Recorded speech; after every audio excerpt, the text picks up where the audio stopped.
महाकाय सूर्यकोटि समप्रभ निर्विघ्नं कुरु मे देव सर्वकार्येषु सर्वदा।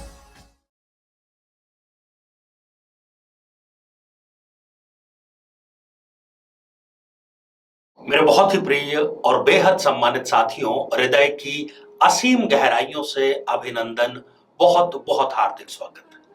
साथियों, चर्चा हमारी इन दिनों काल सर्प योग पर जारी है। काल सर्प योग, जिसके बारे में हमें किसी शास्त्रीय ग्रंथ में चाहे कोई उल्लेख न मिले, परंतु जिसकी कुंडली में ये है और इसका दंश उससे बेहतर कोई और नहीं बता सकता, क्योंकि जिसके पैर न फटी बिवाई, वो क्या जाने पीड़ पर आई। साथियों, इसी श्रृंखला में आज हम चर्चा करेंगे धनु लग्न में बनने वाले काल सर्प योग के क्या क्या दुष्परिणाम हो सकते हैं और क्या ऐसा उपाय है जो आप बेहद आसानी से कर सकते हैं और इन सभी के सभी नकारात्मक परिणामों से छुटकारा पा सकते हैं। साथियों, यदि आप काल सर्प योग पर विस्तार से जानकारी चाहते हैं, अपने लग्न से संबंधित जानकारी चाहते हैं, तो यहां आई बटन में हमने उसका लिंक दिया है, आप जाकर के विस्तार से जानकारी प्राप्त कर सकते हैं।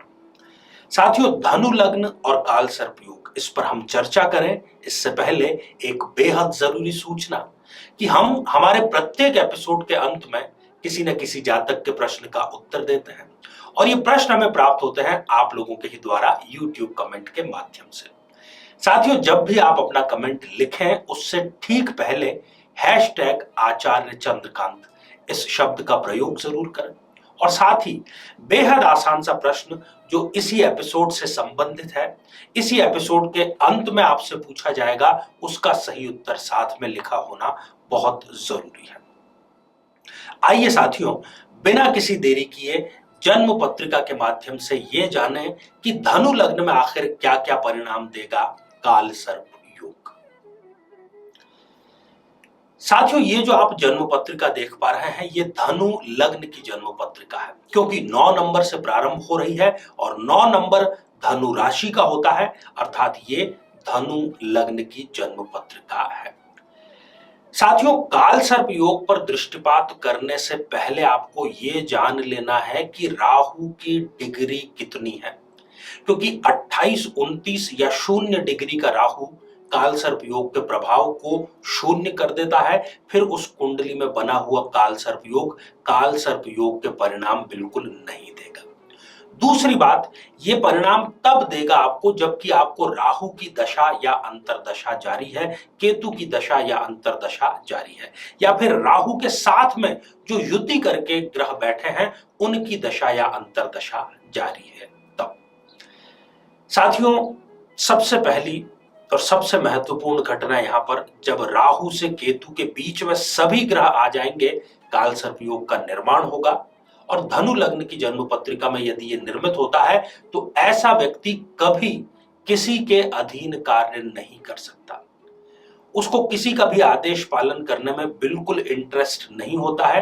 खास तौर पर यदि राहु की दशा है तो वो अच्छी खासी नौकरी भी लात मार करके आ जाता है। राहु की दशा अंतरदशा में इस जातक को विपरीत लिंगी व्यक्ति से, अर्थात ये पुरुष है तो स्त्री से, और यदि ये स्त्री है तो पुरुष से कोई ना कोई ऐसा बहुत बड़ा धोखा जरूर मिलता है, बहुत बड़ा षड्यंत्र जरूर मिलता है जो इनके जीवन को, इनकी विचारधारा को पूरी तरीके से परिवर्तित करके रख देता है। यहां पर एक सकारात्मक परिणाम यह है कि इस कुंडली का काल सर्प योग इनको राजनीति के शिखर पर अवश्य ले जाता है। यदि ये राजनीति में हाथ आजमाते हैं तो शिखर पर जरूर पहुंचते हैं। यदि ये राहु की दशा में शेयर मार्केट में, सट्टा में पैसा यदि लगाते हैं तो इनको आकस्मिक धन लाभ जरूर होता है। वैसे ये संकोची स्वभाव के होते हैं। अपने अवसर जो इनको मिलते हैं, देखिए ये कहा भी गया है कि अवसर आपका दरवाजा खटखटाता है। यदि आप उठ करके दरवाजा नहीं खोलेंगे, उस अवसर को आमंत्रित नहीं करेंगे, तो वो अवसर दूसरे का गेट खटखटाएगा। तो ये जो व्यक्ति है, ये अवसरों को ठीक से भुना नहीं पाता, उनकी पहचान नहीं कर पाता।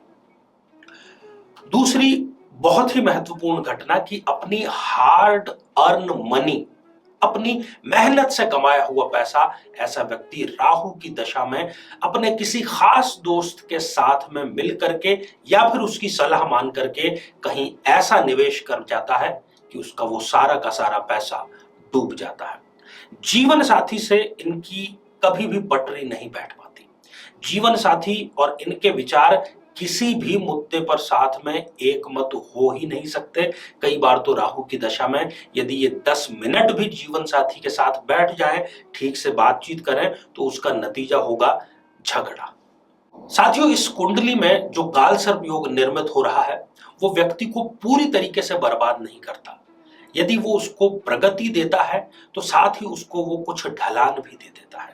कहने का अर्थ यह है कि इनके जीवन में उतार और चढ़ाव, इन दोनों का एक बैलेंस होता है और एक एवरेज नंबर की डेवलपमेंट ही ये केवल कर पाते हैं। परोपकार ये निरंतर करते रहते हैं, परंतु परोपकार का इनको कोई लाभ नहीं मिलता। हाँ, ये जरूर है कि जिन पर ये परोपकार करते हैं, जिनकी ये मदद करते हैं, उनसे इन्हें दुश्मनी अवश्य ही मिल जाती है। यदि ये काल सर्प योग केंद्र के किसी भाव से निर्मित है और खास तौर पर यदि बुध और गुरु की युति इस जन्म पत्रिका में है तो सर्वश्रेष्ठ मानी जाएगी। ऐसा व्यक्ति अपने बुद्धि चातुर्य, अपने अनुशासन का प्रयोग करते हुए अपार प्रगति, धन, सम्मान ये सब प्राप्त करता है और चाहे राहु की दशा ही क्यों ना हो, उसमें भी वो प्रगति जरूर ही करता है। यदि राहु के साथ में सूर्य की युति है तो इनको सूर्य और राहु इन दोनों ही दशाओं में सरकार के कामों को बहुत ही सावधानी से करना चाहिए, क्योंकि सरकार से इनको दंड मिलने की पूर्ण संभावना रहती है। तो साथियों, आज हमने चर्चा की काल सर्प योग धनु लग्न में क्या क्या परिणाम देता है। यदि आप भी इससे पीड़ित हैं तो निराश होने की जरूरत नहीं है। 18 शनिवार आपको लगातार व्रत करना है। व्रत में कुछ खास नहीं करना है, केवल आप एक समय भोजन करें, परंतु ये जब तक आपके 18 शनिवार पूरे न हो जाए, आपको किसी भी प्रकार के नशे से बिल्कुल दूर रहना है। तो आइए साथियों, अब आज का कमेंट। आज हमने कमेंट शामिल किया है वैष्णवी जी का, जो कि उन्होंने लिखा है नांदेड़ महाराष्ट्र से। वैष्णवी जी, आपने जानना चाहा है कि क्या आपका तलाक हो जाएगा या रुक जाएगा। आपकी जन्म पत्रिका में शनिदेव सप्तमेश तो हैं, परंतु अपने भाव में अकेले ही विराजमान है। कोई भी ग्रह अकेला यदि स्वग्रही है तो वो नकारात्मक परिणाम ही प्रदान करता है। जुलाई 2024 तक लगातार आपके ऊपर तलाक की जो तलवार है वो लटक रही है। आपको प्रति गुरुवार को केले का दान करना चाहिए। आपको किसी न किसी प्रकार की खुशखबरी इस प्रयोग के करने से कुछ ही दिनों में अवश्य मिलेगी। तो आइए साथियों, अब आज का बेहद ही आसान सा प्रश्न। आज हमने चर्चा की धनु लग्न की, चर्चा की काल सर्प योग की, और उसके चर्चा के अंत में एक उपाय भी हमने बतलाया। ये जो उपाय है ये कितने शनिवार तक करने पर परिणाम मिलेगा। साथियों, आप सभी स्वस्थ, समृद्ध और शांतिपूर्वक जीवन व्यतीत करें। नमस्कार। जीवन में किसी समस्या का सामना कर रहे हैं, जैसे कि शादी में देरी होना, पति पत्नी में मनमुटाव या तलाक तक की नौबत आ जाना, संतान का प्राप्त न हो पाना, नौकरी या धन प्राप्ति में बाधा आना, जीवन के प्रत्येक क्षेत्र में किसी न किसी प्रकार की बाधा आना, तो आज ही अपनी जन्म पत्रिका का संपूर्ण विश्लेषण करवाएं और पाएं समस्या से सदैव के लिए मुक्ति।